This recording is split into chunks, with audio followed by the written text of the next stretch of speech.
Hi there, telehealth coordinator. My name is Randy Beckett. I'm a psychiatric mental health nurse practitioner with Encounter Telehealth.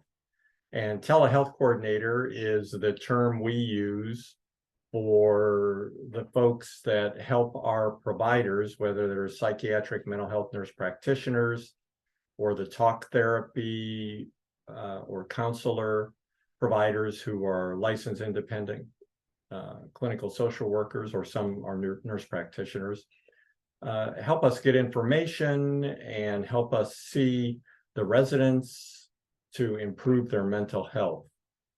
This is a very important role because not only are you giving us information like what's behaviors are going on with the resident, or what their mood is, or family members that are have visited, or falls that they've had, and medications and vital signs and BIMS and PHQ-9 and sometimes AIM scores.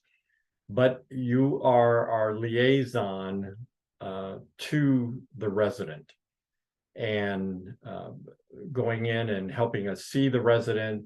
Maybe they have hearing impairment or a speech impairment, and you help translate and help them communicate, but also giving us the inside scoop, as it were, on residents that you've found from interacting with the resident yourself, or heard from other staff about what's going on with the resident. Because as we know, not everything makes it into your electronic health record, PCC, or whatever you're using. And so it's really important that you're there to help and deliver the proper mental behavioral health care that we're trying to do. Because I've been a family nurse practitioner too, and in my estimation, it's almost impossible to get good physical health without good mental health. So you're helping relieve the suffering of your residents, also the worries and cares of their family member, loved ones, friends, and then helping improve the lives of the staff, because a happier and more well-adjusted residents obviously makes it easier for you to take care of that resident. So thank you very much. So who should be seen for telehealth services with Encounter Telehealth? Well, our goal is to have everyone who is a new admission to your facility sign the consent form that's included in your package. Included in your package when you onboarded. And if you need those, please contact our office, or any of these forms we discussed today, because that's when people are signing things. You can get the consent form signed, and it may be that they don't need a visit right away. But as you know, when people transition into a long-term care facility, sometimes that's a difficult transition, and they have anxiety or depression. They may already have a psychiatric problem. They may already have psychotropic medicines that they're taking, and that makes it even more important. So rather than having to chase down whoever is going to sign that form later on, if they need to be seen urgently, it's just better to get that signed upon admission. And then, of course, if the patient or resident is already there in your facility, when we start providing services there, it's important to get as many people as you can signed up on the consent, to avoid you having to search people down when the time is ready for them to be seen. And beyond that, so if somebody is admitted and they're on a psychotropic medicine, then they need to be seen by a psychiatric provider. We're the ones that manage those medicines. If they were receiving psychotherapy in the community before coming to your facility, then it would be best for them to continue that psychotherapy.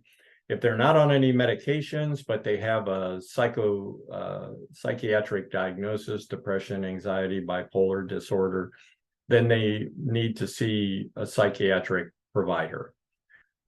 Sometimes they'll come from the hospital, and often in hospitals, as you may know, they put people on Seroquel, which is an antipsychotic for sleep.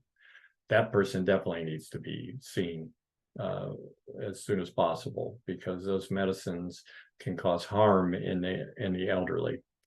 So if somebody is already in your facility, you can go through PCC and find people who filter and search for people with psychiatric diagnoses. You have a document that has a list of the psychiatric diagnoses, most common ones, and their ICD-10 numbers that go along with them. And those people, should be seen by the psychiatric nurse practitioner. Also, on that same form, you have a list of commonly prescribed classes of medicine, which is good to look for. And we're happy to help you with that, to give you more detailed information if need be. But, these folks are some of them have been on, I've seen patients who have been on an old antidepressant like Paxil for 20 years when they start living in the facility. And, these medications need to be evaluated to see if they're on the proper medications, if they're on the proper dose, if there's any possible adverse effects, if the medication can be reduced. Because as you probably know, gradual dose reductions are required by CMS, at least to try or to document why we're not doing a gradual dose reduction. So basically, if somebody has a mental health problem, either observed by you or somebody else in the staff or family members, including dementia with behaviors. There are medical problems like Huntington's disease. They may have another illness like Parkinson's, which can lead to psychosis.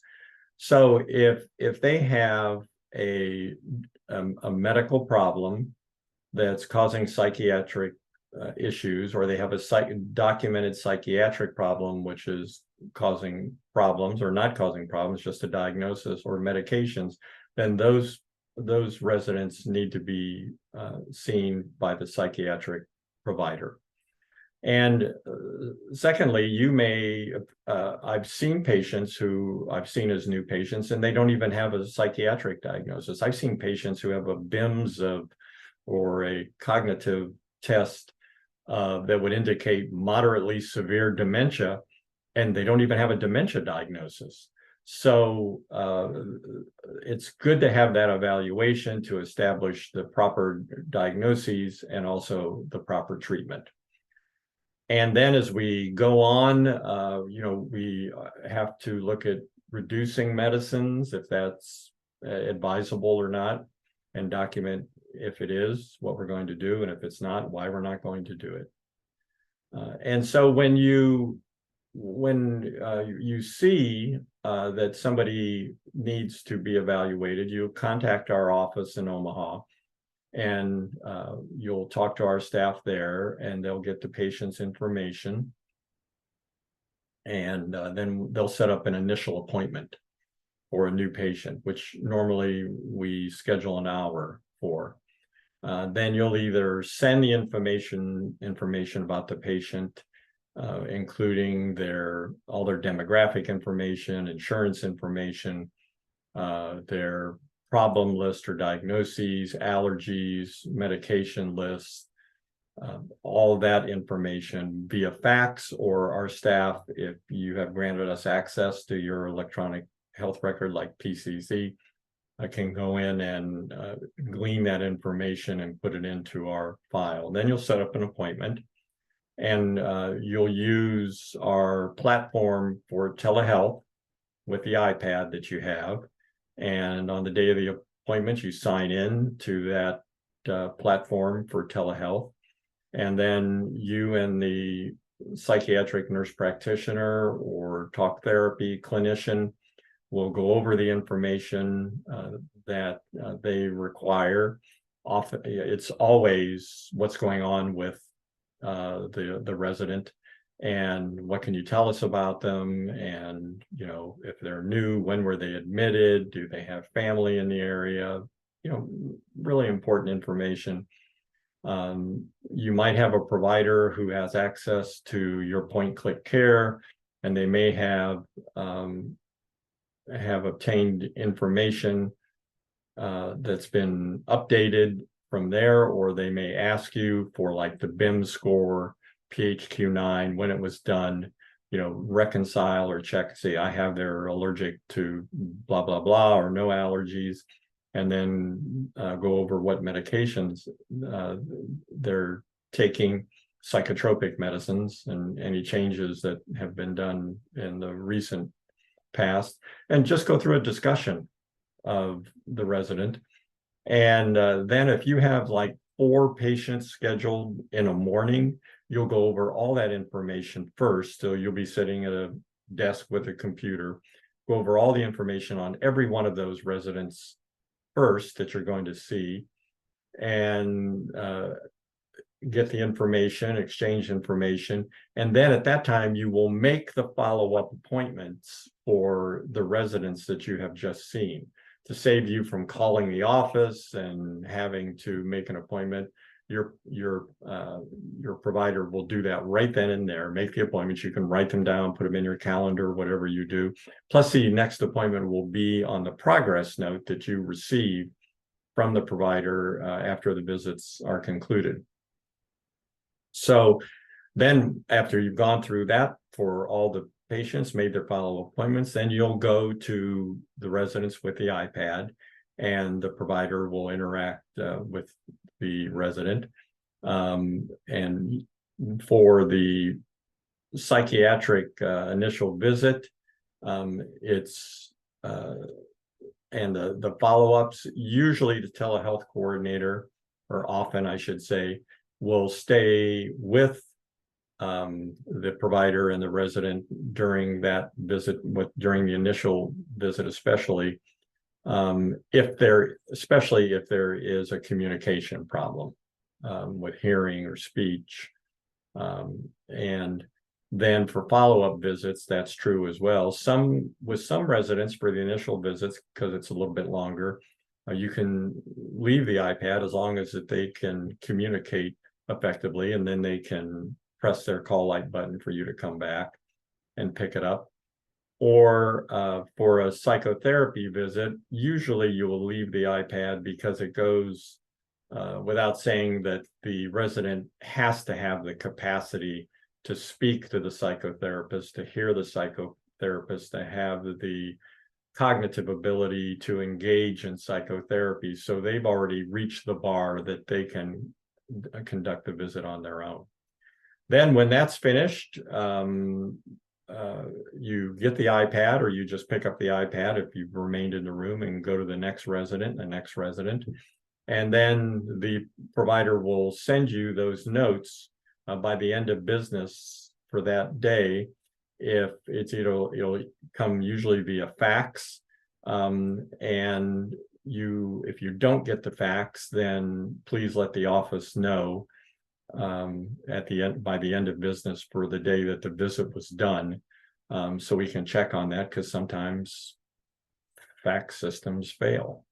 So we want to make sure we get those notes to you as quickly as possible. The provider will have put any new orders in the plan at the bottom of the note, along with the follow-up appointment. They will have prescribed the medicines electronically to your pharmacy of choice. Let them know if the particular resident has a different pharmacy than the usual pharmacies that you use. Some people use a different pharmacy rather than everybody else in the facility.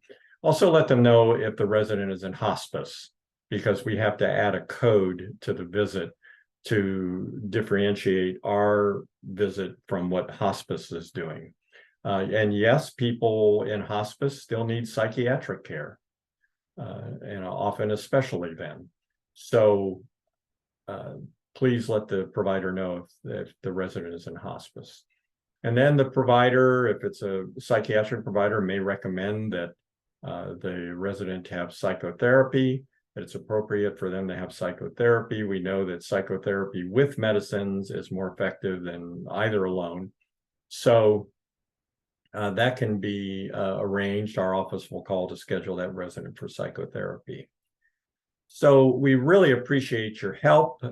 We know that everyone who works in long-term care is already busy, and this is another responsibility for you, and we appreciate your help. We also appreciate you undertaking this because we know that you understand how important mental health is. And people in long-term care have for too long been underserved in regards to mental health care. And that's what we're trying to overcome and get mental health to everyone who needs it, no matter how large a town or small or rural area that they're in, to help them live happier lives. And thank you very much. And I've enjoyed talking with you. And if you have any problems or questions, please contact our office in Omaha. Thank you.